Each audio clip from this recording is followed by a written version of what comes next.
السلام علیکم ورحمۃ اللہ وبرکاتہ۔ نحمده ونصلی علی رسولہ الکریم، اما بعد، فاعوذ باللہ من الشیطان الرجیم، بسم اللہ الرحمن الرحیم۔ رب اشرح لی صدری ویسر لی امری واحلل عقدۃ من لسانی یفقہوا قولی۔ الحمد للہ المستحق لغایۃ التحمید، المتوحد فی کبریائہ وعظمتہ، لا الہ الا هو الولی الحمید، الغنی المبدئ المعید، المعطی الذی لا ينفد عطاؤہ ولا یبید، المانع فلا معطی لما منع ولا راد لما یرید۔ ہر قسم کی حمد، ہر قسم کی تعریف اللہ کے لیے ہے جو بے انتہا حمد کا مستحق ہے۔ وہ اپنی بڑائی اور عظمت میں اکیلا ہے، اس کے سوا کوئی معبود برحق نہیں۔ وہ کارساز ہے، تعریف کیا ہوا ہے، بے نیاز ہے، شروع میں پیدا کرنے والا ہے اور دوبارہ لوٹا کر بھی پیدا کرنے والا ہے، یعنی اسی نے آغاز کیا اور وہی دوبارہ بنائے گا۔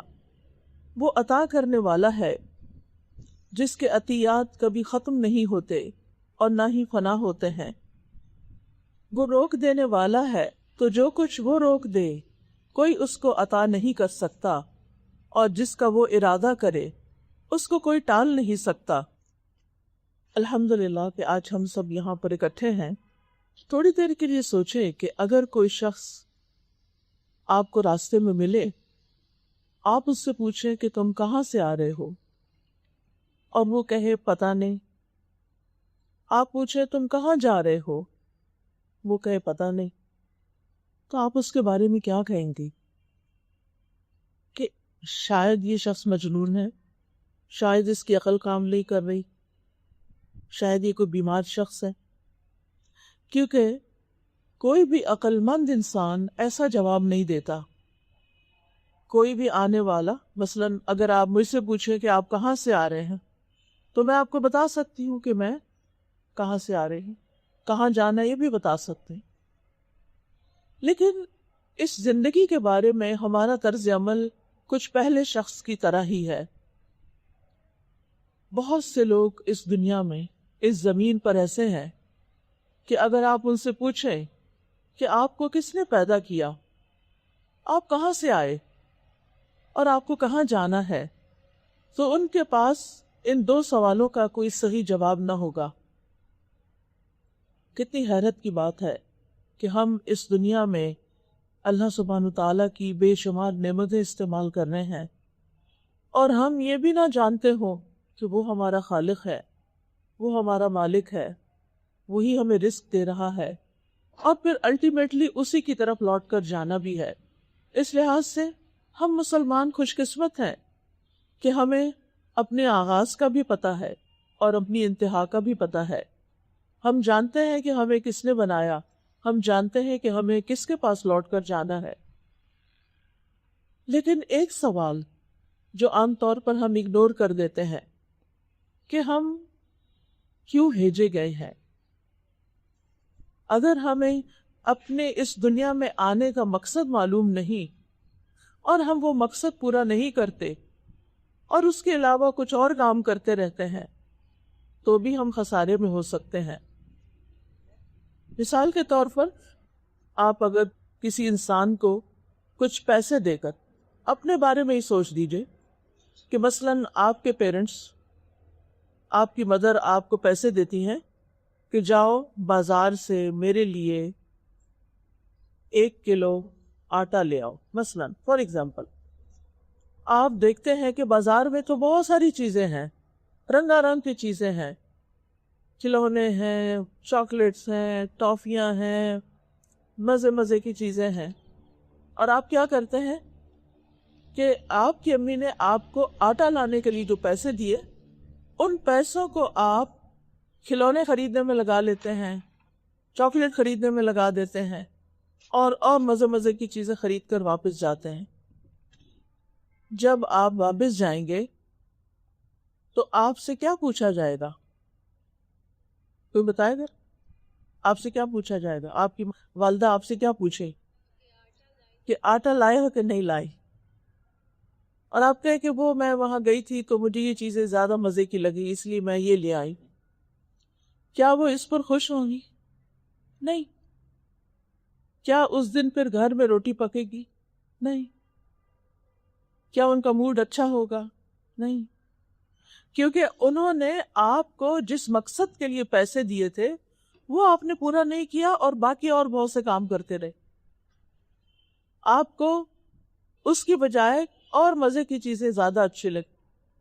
آج اس دنیا میں یہی حال ہے بہت سے لوگوں کا کہ اللہ سبحانہ تعالیٰ نے ان کو جس کام کے لیے بھیجا ہے یہاں وہ تو کرتے نہیں، اور اس کے علاوہ جو اس دنیا کی رنگینیاں ہیں جو کھلونوں کی طرح، چاکلیٹ کی طرح مزے مزے کی ہیں، وہ ان کے پیچھے لگ گئے ہیں۔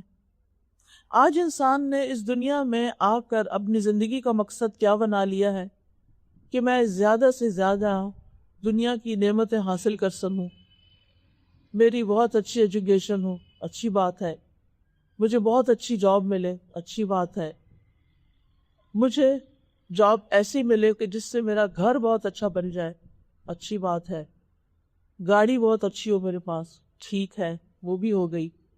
دین واٹ نیکسٹ؟ جن لوگوں کو یہ ساری چیزیں مل جاتی ہیں پھر ان کی زندگی میں خلا کیوں ہوتا ہے؟ پھر ان کی زندگی میں اداسی کیوں ہوتی ہے؟ پھر ان کی زندگی میں بے چینی کیوں ہوتی ہے؟ پھر ان کو رات کو سوتے وقت نیند کی گولیاں بھی کھانی پڑتی ہے۔ تو اس سوال کا جواب کیا ہے؟ آج آپ دیکھیں، آپ گوگل پہ سرچ کرتے دیکھ لو کہ دنیا میں مینٹل النیسز جو ہیں، ڈپریشن، انگزائٹی اور اس کے علاوہ بھی بے شمار چیزیں، وہ کس رفتار سے بڑھ رہی ہیں اور کتنی زیادہ ہو رہی۔ اور افسوس یہ کہ ان ملکوں میں اور بھی زیادہ ہیں جہاں یہ ساری نعمتیں ہیں۔ آپ کو معلوم ہوگا اسکینڈینیوین کنٹریز کے بارے، کون سی اسکینڈینیوین کنٹریز؟ آپ دیکھیے کہ ان ملکوں میں عوام کو اتنی سہولتیں دی جاتی ہے کہ ان کے بچوں کو پالنے کے لیے ان کو جو بنیادی ضروریات ہوتی ہیں وہ مل جاتی۔ ہر شخص کے پاس گھر ہوتا ہے، ہر شخص کے پاس گاڑی ہوتی ہے، ہر شخص کے پاس زندگی کی ساری ضروریات ہیں، لیکن آپ کو معلوم ہے دنیا میں سب سے زیادہ سوئسائڈ ریٹ بھی وہیں۔ جب سب کچھ مل جاتا ہے تو پھر انسان اپنے آپ کو ہی کیوں قتل کر دیتا ہے؟ پھر اپنے آپ کو کیوں مار ڈالتا ہے؟ وہ کیا چیز ہے جو انسان کو اندر سے کھاتی ہے؟ وہ کس چیز کی کمی ہے؟ وہ کہاں کمی ہے؟ وہ کمی ہے اپنے مقصد زندگی کو پہچاننے کی، کہ انسان نے اپنے آپ کو نہیں پہچانا۔ اس دنیا میں آ کر اسے کیا کرنا چاہیے تھا وہ نہیں جانا۔ اس نے جو چند کھلونے یہاں دیکھے اس نے انہی سے دل بہلانا شروع کر دیا، اور اس سے آگے جس نے بھیجا تھا اس کا حق نہیں پہچانا، اس کے آگے نہیں جھکا، اس کی مرضی کے مطابق زندگی بسر نہیں کی۔ اس نے صرف اپنی خواہشات کی تکمیل کو، اپنی مرضی کرنے کو ہی زندگی کا مقصد سمجھا۔ تو اب سر جانتے ہیں کہ ہم خود سے خود پیدا نہیں ہوئے اور اس دنیا میں ہمیشہ بھی رہنے کے لیے نہیں آئے، ہمیں اللہ نے پیدا کیا ہے، اور ہم ایک دن اللہ سبحانہ تعالیٰ کے سامنے جا کر کھڑے ہونے والے ہیں۔ وہ ہم سے پوچھے گا کہ تم نے دنیا میں کیا کیا، تم وہاں کیا کرتے آئے، کیا تم نے باقی کام کرنے کے علاوہ وہ بھی کیا جس کے لیے میں نے تمہیں بھیجا تھا؟ تمہاری ضروریات پورا کرنا تو میرا ذمہ تھا، میں نے تمہارے لیے ساری ضرورت کی چیزیں پیدا کر دی۔ تمہیں پانی چاہیے تھا، میں نے زمین سے بھی پانی دیا، میں نے آسمان سے بھی پانی دیا۔ تمہیں کھانا چاہیے تھا، آسمان سے بھی رزق بھیجا، زمین نے بھی تمہارے لیے بہت کچھ اگایا، تمہیں سب کچھ دیا، لیکن تمہیں میں نے صرف کھانے پینے کے لیے نہیں پیدا کیا تھا، تمہیں اپنی عبادت کے لیے بھی پیدا کیا تھا۔ وَمَا خَلَقْتُ الْجِنَّ وَالْإِنسَ إِلَّا لِيَعْبُدُونَ، میں نے جن و انس کو اپنی عبادت کے لیے پیدا کیا۔ مَا أُرِيدُ مِنْهُمْ مِنْ رِزْقٍ وَمَا أُرِيدُ مِنْهُمْ أَنْ يُطْعِمُونَ، میں ان سے کوئی رزق نہیں چاہتا، یعنی اللہ تعالیٰ کو ہمارے پیسوں سے، ہمارے مال سے غرض نہیں، اور نہ ہی میں یہ چاہتا ہوں کہ لوگ مجھے کھلائیں، کیونکہ اللہ سبحانہ تعالیٰ کھاتے نہیں، پیتے نہیں، ان کو ضرورت نہیں ان چیزوں کی. ان اللہ هو الرزاق ذو القوۃ المتین، بے شک اللہ خود ہی رزاق ہے، قوت والا ہے، بہت مضبوط ہے. لہٰذا اللہ رب العزت جب وہ سب کچھ دینے والا ہے، وہ ہماری شکلوں کو نہیں دیکھتا، ہماری صورت نہیں دیکھتا، ہمارے مال کو نہیں دیکھتا، بلکہ وہ ہمارے دل کو دیکھتا ہے، ہمارے اعمال کو دیکھتا ہے کہ ہمارے دل کے اندر کیسے جذبات ہیں اور ہم کیسے عمل کر رہے ہیں. سورۃ الملک میں اللہ تعالیٰ فرماتے ہیں تبارک الذی بیدہ الملک وہو علی کل شیء قدیر الذی خلق الموت والحیاۃ لیبلوکم ایکم احسن عملا. بہت بابرکت ہے وہ ذات جس کے ہاتھ میں پوری کائنات کی بادشاہت ہے. یہ وسیع آسمان، یہ ہوا، یہ زمین، یہ سب کچھ اسی کی پیدا کی ہوئی اور اسی کی تابع ہے. اس نے یہ سب کچھ کیوں بنایا؟ اس زمین پر انسان کے لیے یہ سب کچھ کیوں بنایا؟ خلق لکم ما فی الارض جمیعا، زمین میں جو کچھ ہے سب کا سب تمہارے لیے پیدا کیا. تو پھر تمہیں کس لیے پیدا کیا؟ الذی خلق الموت والحیاۃ لیبلوکم ایکم احسن عملا. اس نے تمہیں یہاں بھیجا تاکہ تمہیں آزما کے دیکھے کہ تم میں سے کون سب سے اچھے کام کرتا ہے، اچھے عمل کس کے ہیں. اب سوال یہ پیدا ہوتا ہے کہ اگر اللہ سبحانہ وتعالیٰ ہم سے یہ دیکھ رہا ہے کہ ہم میں سے اچھے کام کون کرتا ہے، تو پھر اچھا کام کس کو کہتے ہیں؟ کیونکہ بہت سے لوگوں نے اچھے کام کی ڈیفینیشن خود بنائی ہوئی ہے، اور ہر کلچر میں کچھ چیزیں بہت اچھی ہوتی ہیں، دوسرے کلچر میں وہی چیزیں کچھ اتنی پسندیدہ نہیں ہوتی. تو پھر اچھا کیا ہے؟ کس ملک کو سٹینڈرڈ بنایا جائے، کس قوم کو، کن لوگوں کو؟ اس کے لیے اللہ سبحانہ تعالیٰ نے خود اپنے پیغمبر بھیجے ہیں اور ان کے ذریعے ہمیں بتایا کہ اچھا کیا ہے. اچھے کام کی دو شرائط ہیں. ایک یہ کہ اس کے پیچھے نیت اچھی ہو. کوئی بھی کام کرتے ہوئے آپ کی سوچ، آپ کا ارادہ، آپ کی نیت اچھی ہو، اور وہ نیت کیا ہو کہ اس کام کو کر کے چاہے وہ عبادت سے متعلق ہو، چاہے وہ لوگوں کی خدمت سے متعلق ہو، اس کے پیچھے نیت یہ ہو کہ میرا رب مجھے دیکھ رہا ہے، میں یہ کام کر رہا ہوں اور وہ مجھ سے خوش ہو جائے. یعنی اللہ تعالیٰ نے ہمیں اتنا ہائی سٹینڈرڈ دیا ہے کہ تم لوگوں کو خوش کرنے کے لیے، لوگوں کو پلیز کرنے کے لیے، لوگوں کی نظروں میں بڑا بننے کے لیے اچھا نہیں کرو، بلکہ میرے لیے اچھا کرو. کیوں؟ اس لیے کہ لوگ تمہیں وہ ریوارڈ نہیں دے سکتے جو میں دے سکتا. جو کچھ بدلہ کسی بھی کام کا، کسی بھی محنت کا، کسی بھی چیز کا اللہ تعالیٰ دے سکتا ہے، وہ کوئی اور نہیں دے سکتا، حتیٰ کہ ہمارے ماں باپ بھی نہیں دے سکتے. مثال کے طور پر آپ نے بہت سال پڑھا، بہت محنت کی، ایک کتاب لکھی، اس سے بے شمار لوگوں نے فائدہ اٹھایا. آپ دیکھیں جو بیسٹ سیلرز ہوتے ہیں وہ کتنی لاکھوں میں کتابیں سیل ہوتی ہیں، چھپتی ہیں، بکتی ہیں. اب یہ سب کچھ آپ نے کیا اور لوگوں نے، بک سیلرز نے اور بیچ میں ایجنٹس نے ہزاروں لاکھوں کمائے. آپ کو کیا ملا؟ آپ کو کچھ رائلٹی مل گئی، کتنے % مل گئی؟ وہ آپ نے کتنے دن استعمال کی؟ اگر وہ کروڑوں میں بھی مل جائے تو ایک انسان کی ضرورت کروڑ روپیہ تو نہیں ہوتے نا. زیادہ زیادہ ہم کتنا کھا سکتے ہیں، کتنا پہن سکتے ہیں، کتنے گھروں میں ایک وقت میں رہ سکتے ہیں. انسان کی جو حقیقی ضروریات ہیں، جو اس کی زندگی میں جو اس کی نیسیسٹیز ہیں، وہ بہت تھوڑی ہیں. اچھا باقی پیسہ کہاں جاتا ہے؟ باقی تو وارثوں کا ہو جاتا ہے. پھر اس انسان کو کیا ملا جس کی اپنی زندگی 40-50 سال تھی، بس اس نے اپنی آدھی زندگی کی محنت سے اتنا بھی فائدہ نہیں اٹھایا کہ آدھی زندگی کو انجوائے کر سکے. کیونکہ جو انسان بڑا ہوتا جاتا ہے اس کی لمیٹیشنز ہو جاتی ہیں. نہ وہ اس طرح زندگی میں بھاگ سکتا ہے، نہ وہ اتنا کھا سکتا ہے، نہ وہ چین سے سو سکتا ہے. اس کے پاس زندگی کیا نعمت ہوتی ہے لیکن وہ انجوائے نہیں کر سکتا. تو پھر اس دنیا میں تو انصاف نہیں ہوا نا. پھر کوئی اور جگہ ہونی چاہیے جہاں جا کر انسان کو اس کی محنت کا پورا صلہ ملے. انسانوں میں سے کوئی انسان اس دنیا میں نہیں جو آپ کی کسی خیرخواہی، نیکی، محنت، اچھے کام کا آپ کو پورا بدلہ دے. مثلا آپ ایک درخت لگاتے ہیں اور وہ درخت 1000 سال تک، کئی درخت ہوتے ہیں جو 1000 سال تک آکسیجن دے رہا ہے یا پھل دے رہا ہے یا گرینری ہے اس کی. آپ نے تو اس کو شاید پنپتا دیکھا بھی نہیں پورا. آپ کو کیا ملا؟ آپ تو دنیا سے چلے گئے لگا کر. بعد کے لوگوں نے فائدہ اٹھایا تو آپ کو تو نہیں فائدہ ملا نا. پھر کوئی تو ہو جو آپ کو بھی فائدہ دے. اور وہ کون ہے؟ وہ اللہ رب العزت ہے جو آپ کو فائدہ دے سکتا ہے، اور اس نے وعدہ کر رکھا ہے. اس لیے اچھے کام کی نمبر 1 شرط کیا ہے کہ تم جو کچھ کرو اللہ کے لیے کرو. اور جب انسان دنیا کے کام بھی اچھے طریقے سے کرتا ہے اپنے رب کو خوش کرنے کے لیے، تو رب اس کو اس کا کئی گنا زیادہ بدلہ دے گا، اور ہمیشہ ہمیشہ کی زندگی میں اس کی نعمت کبھی ختم ہی نہیں ہوگی. کہتا ہے نا ان الذین آمنوا وعملوا الصالحات فلہم اجر غیر ممنون. جو لوگ ایمان لا کر نیک عمل کریں گے ان کے لیے ایسا اجر ہے جو کبھی ختم ہی نہیں ہوگا. دنیا میں تو ایسا اجر اور ایسا صلہ ہے ہی نہیں. دوسرا فائدہ کیا ہوتا ہے جب ہم اللہ کے لیے کام کرتے ہیں؟ کیونکہ بعض اوقات ہم لوگوں کی خوشی کے لیے کرتے رہتے ہیں لیکن لوگ خوش بھی نہیں ہوتے. کوئی جیلس ہو جاتا ہے، کوئی کرٹیسزم شروع کر دیتا ہے، کوئی ہم پر الزام لگانا شروع کر دیتا ہے. آپ اس کا بھلا چاہتے ہیں اور وہ آپ کے اوپر کچھ اور ہی سمجھتا ہے، آپ کی نیت کے اوپر شک کرنے لگتا ہے. پھر آپ کو کیا ملا؟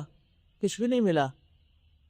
آپ نے تو ان کا بھلا چاہا اور انہوں نے آپ کا برا چاہا، تو اس دنیا میں تو انصاف نہ ہوا. اس لیے اللہ تعالیٰ نے ہمارے لیے یوم الدین رکھا ہے، اور وہ خود مالک یوم الدین ہے. یوم الدین کا مطلب ہوتا ہے بدلے کا دن، کہ اس دن وہ بدلہ دے گا. لہٰذا آج دنیا میں انسان جو کچھ کر رہا ہے، چھوٹا کام یا بڑا کام، حتیٰ کہ ایک ذرے ایک ڈاٹ بھی کہیں لگاتا ہے تو وہ بھی ریکارڈ ہو جاتا ہے. اور قیامت کے دن کیا ہوگا؟ فَمَن يَعْمَلْ مِثْقَالَ ذَرَّةٍ خَيْرًا يَرَهُ وَمَن يَعْمَلْ مِثْقَالَ ذَرَّةٍ شَرًّا يَرَهُ. جو ذرے کے برابر نیکی کرے گا وہ بھی دیکھ لے گا، اور جو ذرے کے برابر برا کرے گا وہ بھی دیکھ لے گا. وہ اس کے اعمال نامے میں ہوگا. سورۃ الکہف میں آتا ہے کہ انسان کہے گا کہ مَا لِهَٰذَا الْكِتَابُ لَا يُغَادِرُ صَغِيرَةً وَلَا كَبِيرَةً إِلَّا أَحْصَاهَا. اس کتاب کو، یعنی میرے اعمال نامے کو کیا ہو گیا ہے کہ اس نے نہ کوئی چھوٹی بات چھوڑی ہے نہ کوئی بڑی، مگر اس کو گن گن کے لکھ لیا.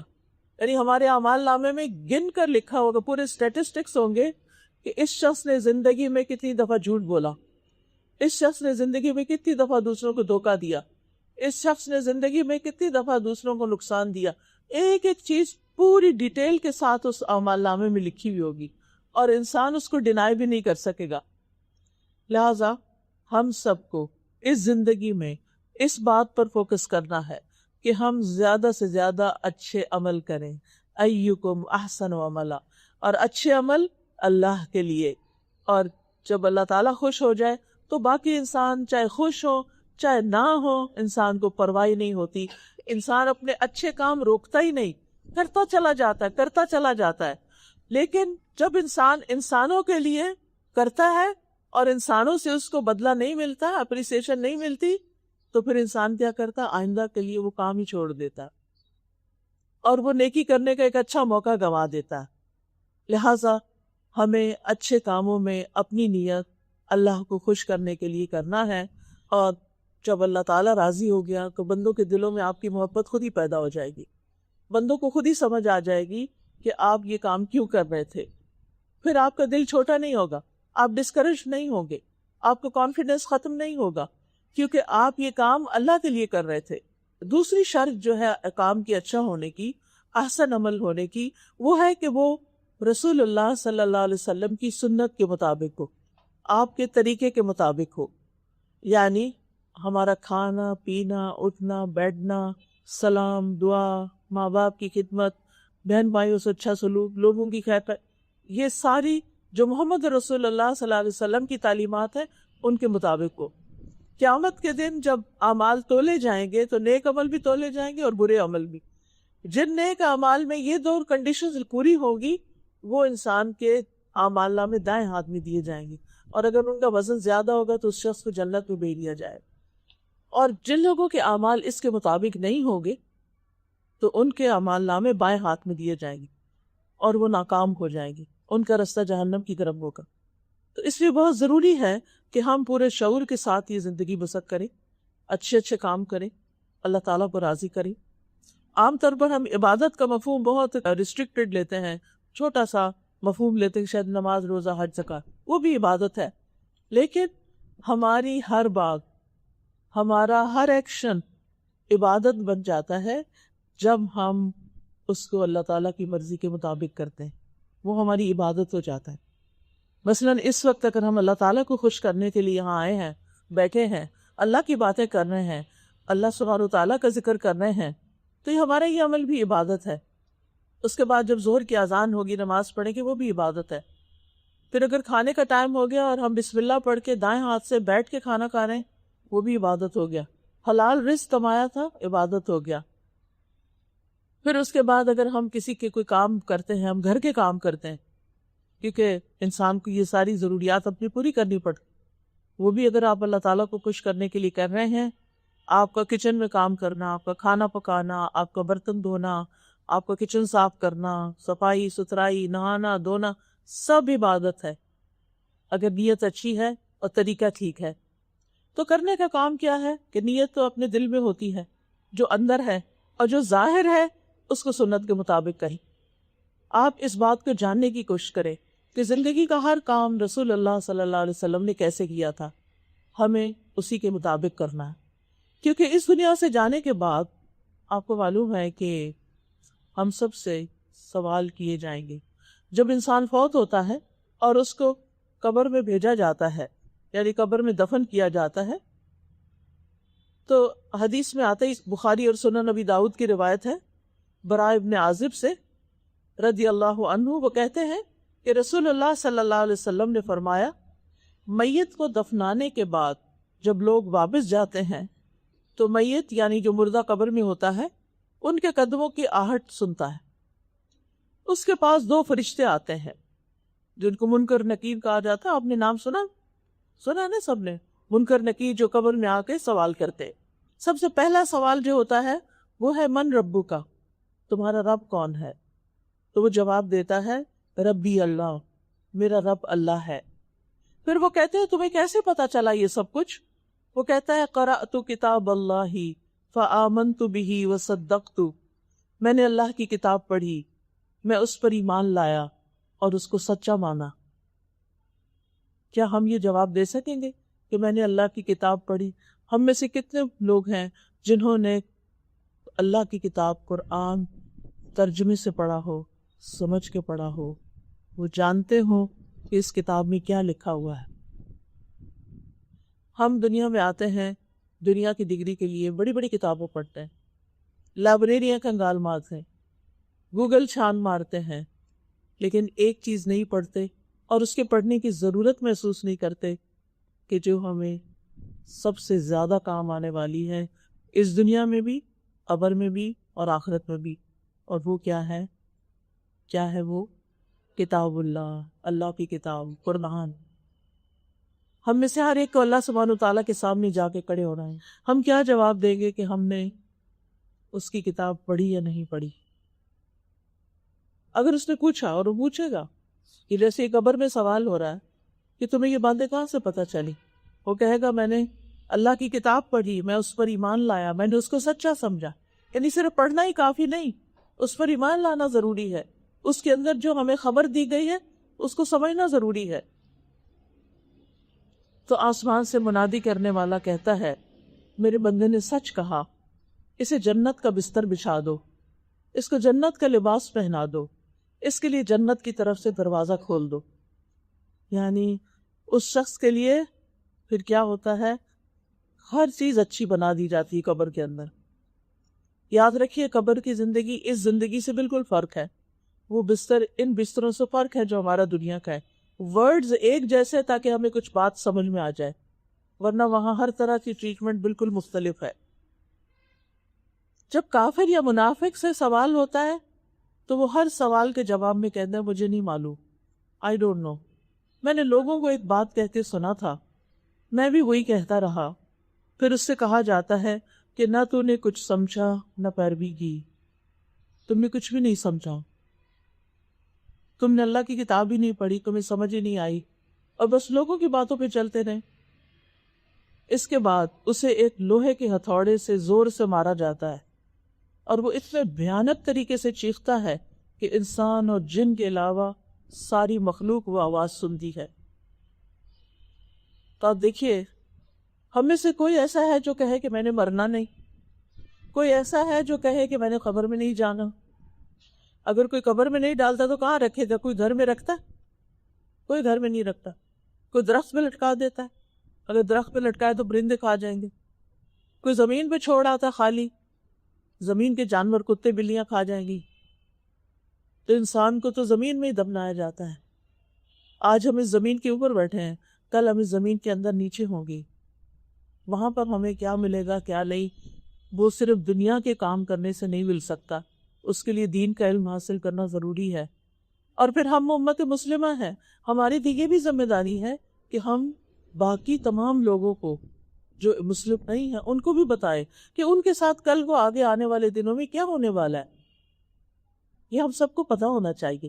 یہ بہت بنیادی نوعیت کے سوال ہیں، بہت امپورٹنٹ چیزیں ہیں یہ، کیونکہ اس سے ہر شخص کو گزرنا ہے۔ یہ وہ راستہ ہے جس کے سوا کوئی اور راستہ نہیں، اسی سے ہی گزرنا ہے۔ یہی راستہ جاتا ہے آگے کو، اور پھر جس راستے پہ ہم چلیں گے ویسا ہی آگے راستہ ملے گا اور ویسا ہی انجام ملے گا۔ تو سب سے پہلا سوال جو وہ کریں گے کہ تمہارا رب کون ہے؟ تو رب عربی زبان میں کہتے ہیں خالق، مالک اور مدبر کو، جس نے ہمارے لیے ہر چیز کو پلان کیا ہے۔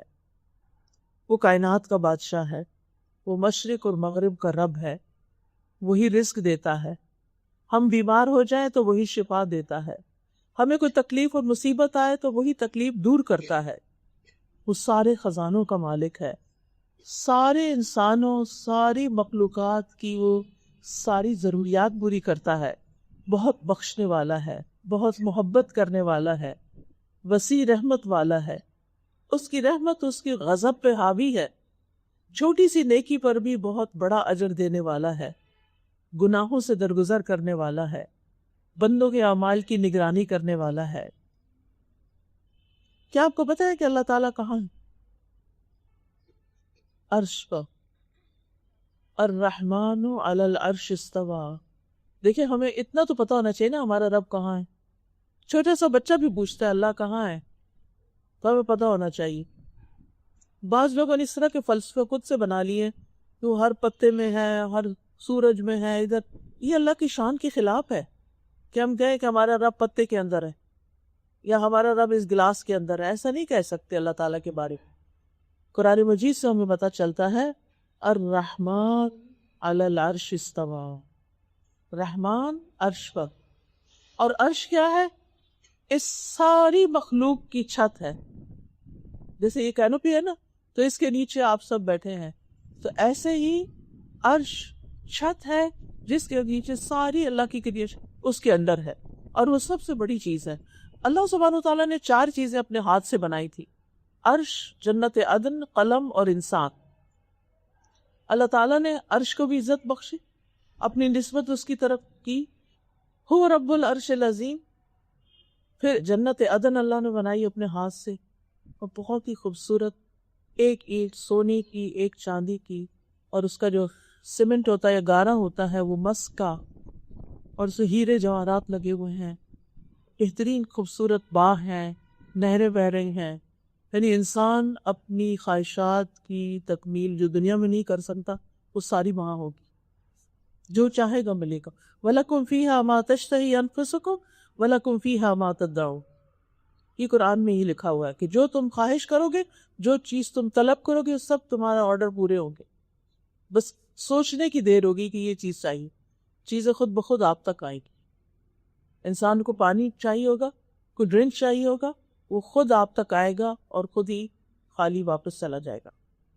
اور جتنا آپ پینا چاہیں گے پی سکتے ہیں، نہ پیٹ بھرنے کا احساس ہوگا کہ بہت پی لیا ہے، اور نہ اس کے بعد کوئی تکلیف ہوگی، اور انسان کو کسی قسم کی کوئی یورینیشن یا کوئی ایسی گندی چیز اس کے جسم سے نہیں نکلی۔ یعنی اتنا صاف ستھرا انسان وہاں رہ سکے گا، لیکن اس کے لیے دنیا میں محنت کرنے کی ضرورت ہے۔ تو اللہ تعالیٰ کا بندوں پر کیا حق ہے، اور بندوں کا اللہ پہ کیا حق ہے؟ اللہ کا ہم پر کیا حق ہے؟ کیا اس کا کوئی حق ہے کہ اس نے سب کچھ ہمارے لیے بنایا؟ ہاں 4 چیزیں جو بتا رہی تھی کہ اللہ نے اپنے ہاتھ سے بنائی. تیسری چیز قلم ہے. اس سے اشارہ کس چیز کی طرف ہے کہ پڑھنے لکھنے والوں کی عزت ہوگی. علم حقیقی عزت دیتا ہے انسان کو. اور آخری چیز آدم علیہ السلام، ان کو بھی اللہ نے اپنے ہاتھ سے بنایا تھا. تو آدم اگر قلم استعمال کرے گا، پڑھے لکھے گا، خاص طور پر اللہ کی کتاب کو سمجھ کر پڑھے گا، اس کے مطابق عمل کرے گا تو جنت عدن میں جائے گا. اللہ کا بندوں پر حق یہ ہے کہ وہ اللہ کی عبادت کرے اور اس کے ساتھ کسی کو شریک نہ کرے. اور بندوں کا اللہ پہ حق یہ ہے کہ جو شخص شرک نہ کرے، اللہ کے ساتھ کسی اور کو برابر نہ کرے، نہ اس کی ذات میں، نہ صفات میں، اور نہ ہی اس کے افعال میں، تو اللہ اس کو عذاب نہ دے. اگر آپ اللہ تعالیٰ کو سب سے بڑا مانتے ہیں اور یہ جو صفات میں نے اللہ تعالیٰ کی بتائی ان پر ایمان رکھتے ہیں اور ایک اکیلے اللہ کی عبادت کرتے ہیں اور عبادت کے لیے وقت نکالتے ہیں اور ہر کام اللہ کے لیے کرتے ہیں اور اللہ کی اطاعت کے لیے کرتے ہیں اور اللہ کی رضا کے لیے کرتے ہیں اور اس کو ناراض نہیں کرتے، اس کی نافرمانی نہیں کرتے، اس کو ناراض کرنے والے سارے کاموں سے بچتے ہیں، ایسے الفاظ بھی منہ سے نہیں نکالتے کہ جس سے اللہ ناراض ہوتا ہے، اور رب سے کبھی مایوس بھی نہیں ہوتے، اور ساری اپنی توقعات اپنے رب سے رکھتے اور رب کی ملنگات کو بھی نہیں بھولتے، تو ایسے لوگوں کو اللہ سبحانہ وتعالیٰ اپنی جنتوں، اپنے باغوں میں جگہ دے گا اور ان کو ہمیشہ کے لیے خوش کر دے گا. تو ہمیں زندگی ایسے گزارنی. پھر دوسری چیز ہمارا دین کیا؟ تو آپ میں سے بتائیں بھی اسلام کیا چیز ہے؟ کوئی بھی، اینی باڈی، اسلام کیا ہے؟ اگر کوئی بھی آپ سے پوچھے اسلام کیا ہے تو آپ کیسے اس کو انٹروڈیوس کریں گی کہ اسلام کیا ہے؟ اب مسلمان ہیں نا، ہمیں پتہ ہونا چاہیے. اسلام کا جو لفظ نہیں سلامتی سے نکلا، سلامتی کا راستہ ہے یہ. اسلام، the word اسلام meaning امن اور سلامتی، یعنی جو شخص مسلمان ہو جاتا ہے اس کی ہاتھ اور زبان سے دوسرے لوگ سلامت ہو جاتے ہیں.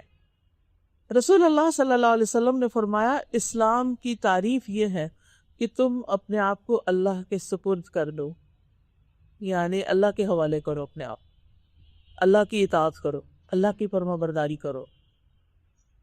اسلام کی 5 بنیادی چیزیں کون سی ہیں؟ 5 pillars of اسلام کون سے ہیں؟ توحید، نماز، زکوٰۃ، حج، روزہ. اس سے کیا پتہ چلتا ہے کہ مسلمان ہونے کے لیے یہ کام کرنا ضروری ہے. اس کے بغیر انسان کا اسلام مشکوک ہے. اس میں جیسے نماز ہے تو وہ بیسک پلر بتایا گیا اسلام کا.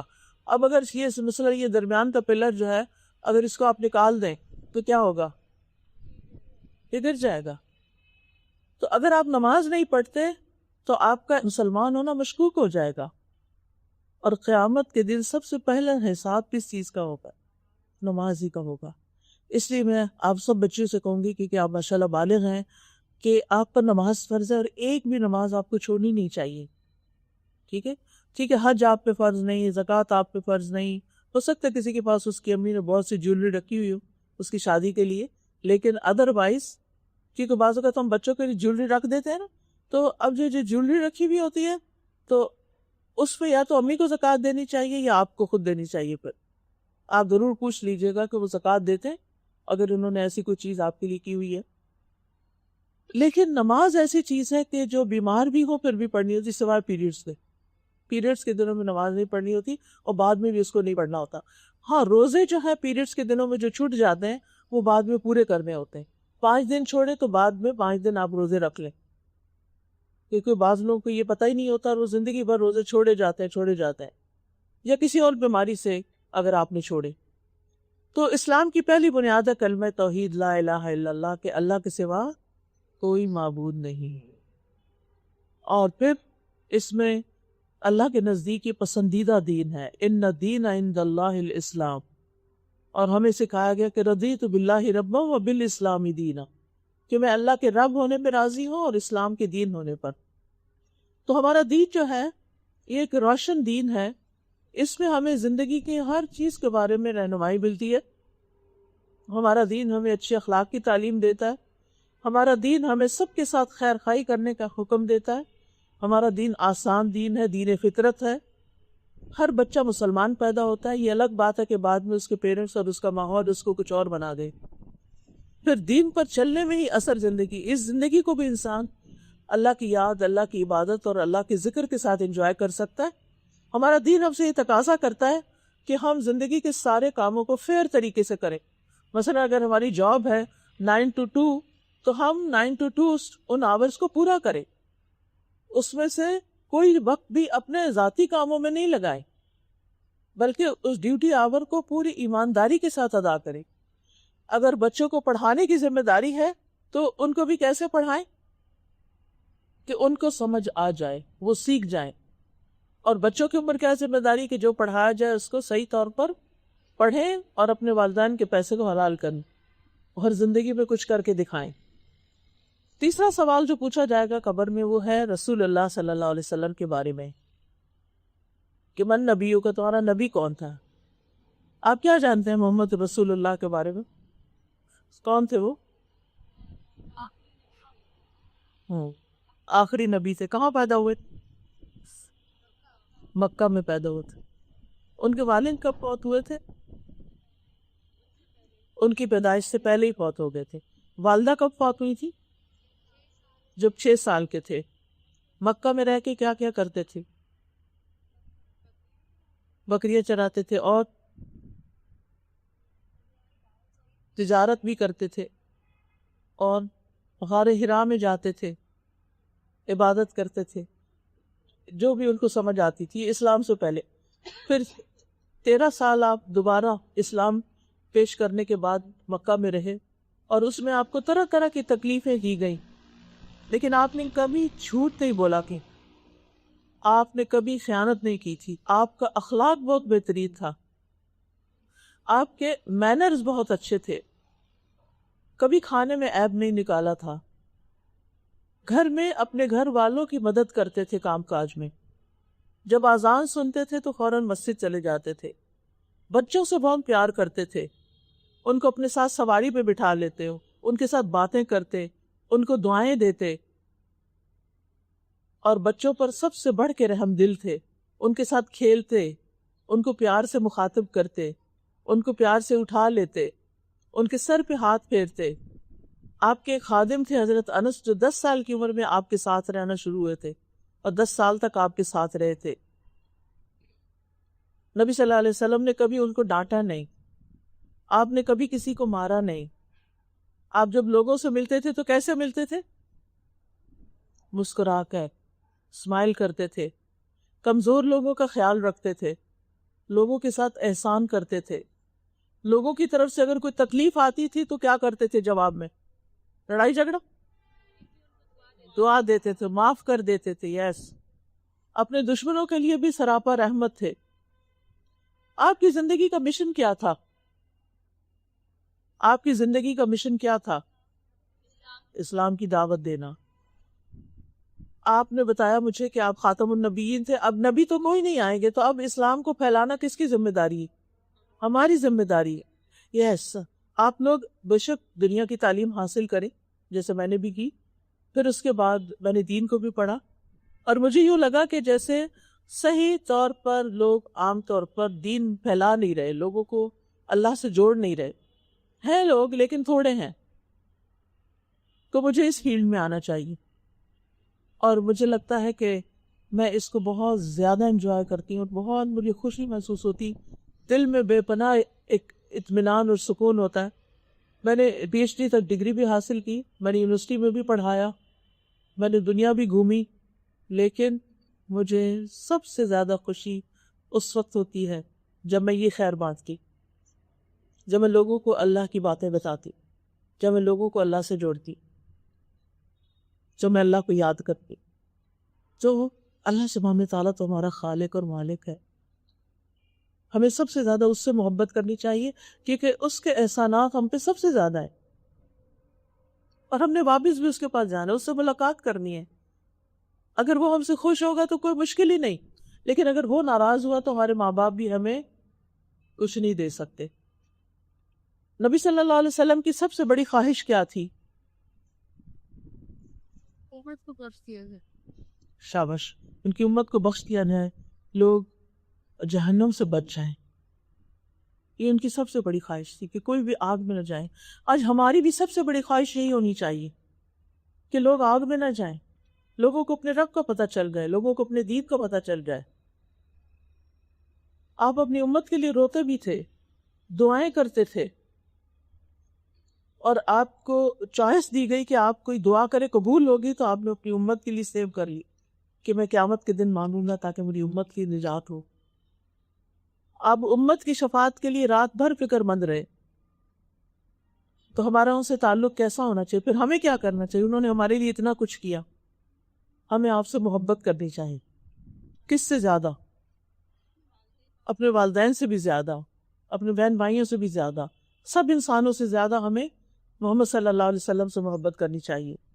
پھر آپ کی باتیں ماننی چاہیے، آپ کی سنت پر چلنا چاہیے، آپ کی اتباع کرنی چاہیے، آپ کی عزت کرنی چاہیے، آپ کی سیرت میں چلنا چاہیے. ہر معاملے میں آپ کی بات ماننی چاہیے، جیسے نماز ہے، باقی چیزیں ہیں. کیونکہ آپ نے فرمایا جس نے میری سنت سے منہ موڑا اس کو مجھ سے کوئی تعلق نہیں، یعنی قیامت کے دن پھر آپ اس کی شفاعت نہیں کریں گے. چھوٹی چھوٹی چیزوں میں بھی آپ کے طریقے معلوم کرنے چاہیے، اور کثرت سے درود پڑھنا چاہیے. جیسے آج جمعے کا دن ہے تو جمعے کے دن کی سب سے بہترین عبادت یہ ہے کہ نبی صلی اللہ علیہ وسلم پر زیادہ سے زیادہ درود بھیجا جائے، اور آپ سے ملاقات کا شوق بھی ہونا چاہیے. لیکن آپ کی محبت میں غلو نہیں ہونا چاہیے. غلو کا کیا مطلب ہے؟ کہ ان کو اللہ کے برابر نہیں قرار دینا چاہیے. ٹھیک ہے، اللہ سبحانہ وتعالیٰ خالق ہے، نبی صلی اللہ علیہ وسلم کو اللہ تعالیٰ نے پیدا کیا تھا، اللہ تعالیٰ نے بھیجا تھا، تو ہر ایک کو اس کے مقام پہ رکھنا چاہیے. یہی صحیح دین ہے. ٹھیک ہے، تو اگر آپ قرآن کو سیکھنے کا شوق رکھتے ہوں تو ایک اپلیکیشن ہے لرن قرآن.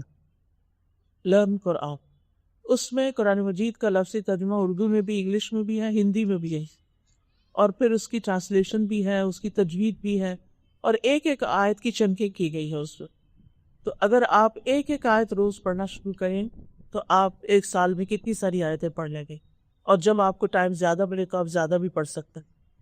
اسی طرح ایک اور ایپ ہے قرآن فار آل کو، انشاءاللہ اگر آپ کے پاس اینڈرائڈ ہے یا سیل فون ہے، کہ آج کل تو بچوں کے پاس بھی گیجٹس ہیں، اور اگر نہیں اور لیپ ٹاپ ہے گھر میں تو اس پر بھی اگر آپ سرچ کریں میرے نام سے farhathashmi.com تو پورے قرآن کی تفسیر اور ترجمہ آپ کو مل جائے گا.